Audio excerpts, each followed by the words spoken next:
Hello, I'm Ratchet, the Mad Lad, and some of you dead, and welcome to Rad Quickies. But please, stop saying thank you for the quickie, Rad Chad. It needs to stop.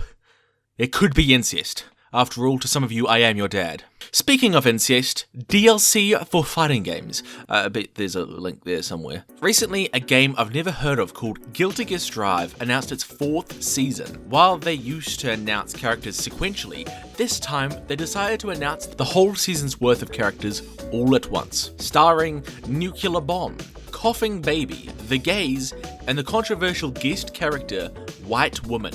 This model of announcement is reminiscent of Street Fighter VI's totally legit yep meant to do it scheme of announcing all their characters at once. Psst, just in case you weren't aware, I was conducting a sarcasm. Someone leaked the entire lineup all at once, and they just rolled with it. But it seems that this worked in their favor, as they repeated the strategy in Season 2 of their game. Not only that, but other games like Mortal Kombat 1 have taken up a similar model, announcing all of their characters all at once. However, this has rustled some feathers. Birds in the fighting game community are furious, because hype for each character reveal has been an important cycle in the fighting game genre for many years now, popularized to a massive degree by Super Smash Bros. Ultimate. While before Ultimate, DLC characters would simply be dropped and you'd just deal with it, Ultimate's character announcements stopped the whole world from spinning, till that sexy beast and niche YouTuber Masahiro Sakurai whispered who would come next. This style of reveal was adopted by most of the fighting game industry, especially Guilty Gear Strive, which had some peak hype moments, from the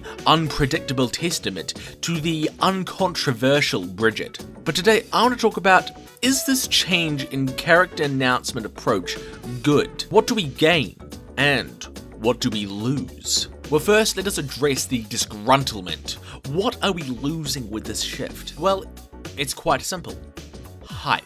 And I don't want to discredit how enjoyable hype is. There is this electric buzz in the air before any character announcement. A coming together of community, of pondering who it could be next. The climax feeling emotions as you see the character at last. Or even the burning despair that it isn't who you wanted. Damn, I'm so happy that they included a sword character from Fire Emblem. So we've been wanting that for so long. Then lengthy discussions about people's thoughts on the character. I cannot deny that I get wrapped up in these emotions too.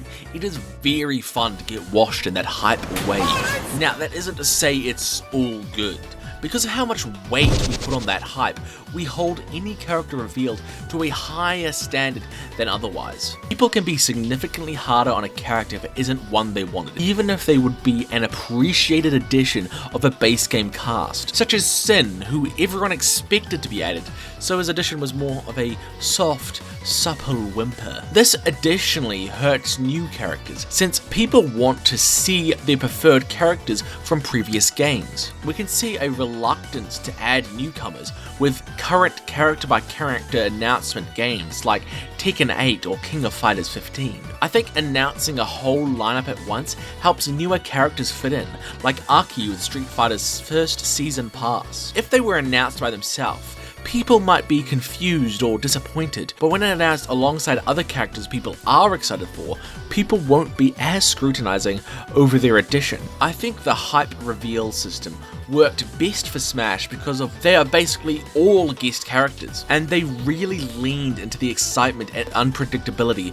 of who could come next. Every single announcement made some group of people lose their shit, except Berdly. But for other fighting games, I think it's good to see variety, having new and old. That not every character should be one we wanted, but that designers should be allowed to bring new, fresh things to the table. But points around hype and expectation aside, I have a much bigger point that has made me fully in favor of DLC being announced all at once, which is it's significantly more consumer friendly. We need to step outside of the bounds of how our ape minds react to hype and look at how we actually interact with products we wish to buy and consume. Because many of these fighting games would sell season passes for all the characters before the characters were even made known.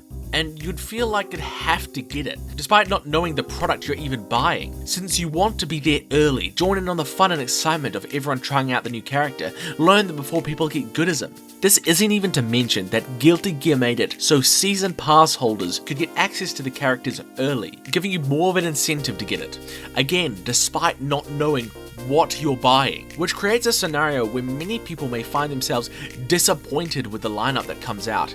To be frank, no character in Season Pass 3 of Guilty Gear Strive excited me all that much. But you may say, can't they just buy the characters they want as they come out? Well, not really, because that is insanely less cost effective if it turns out you want all of them. A single character is significantly overpriced. The intended way to purchase these characters are in a bundle with the Season Pass. Then you might say, why can't they just wait till the end of the Season Pass, then buy it when they realize they want it? I'm sorry to the one guy I disagreed with on Twitter for making them sound like an easily straw man. I do genuinely appreciate your disagreement. But this doesn't work either, because a big part of a character's release is that first week and month. It's the best time to learn them, the most exciting time to engage with them.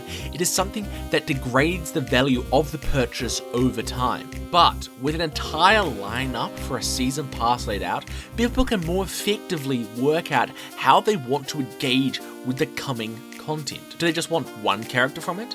Or is getting the whole pass worth it for them? How long do they need to wait for their preferred character? This type of information leads to greater satisfaction for players in the long run, which I believe vastly outweighs the momentary hype of reveals. Blind purchasing of season passes of yore is reminiscent of wider pre-order culture, which luckily I feel like people are starting to wane on as more games break our trust. It's an incredibly horrible system where we are manipulated into laying down money not on quality or the subjective worth of a product, but purely on the hype. This has led to many cases of people expecting something greater, but then getting utter slop, such as Warcraft 3 Reforged or Anthem. Now, season passes kind of still fall into this. We don't know exactly how each of these characters will play before their guide's release, which can lead to unfortunate outcomes where you may be excited for a character, but then their playstyle just doesn't click with you. But I think this full season pass reveal helps people in decision making so that they can focus on the characters they're most interested in. Regardless, those are my emotions and thoughts, which I think are correct or else. But what is your opinion? Your sweaty, musky opinion? Leave it in the comments so that YouTube is like, holy shit, people interact with this video? Why?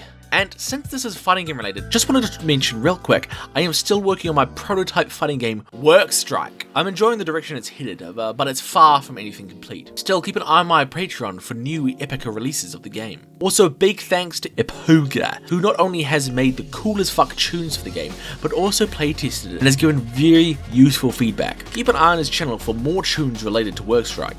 And you know what? I'm gonna add a season pass to the game, and you won't know who any of the characters will be even after they come out.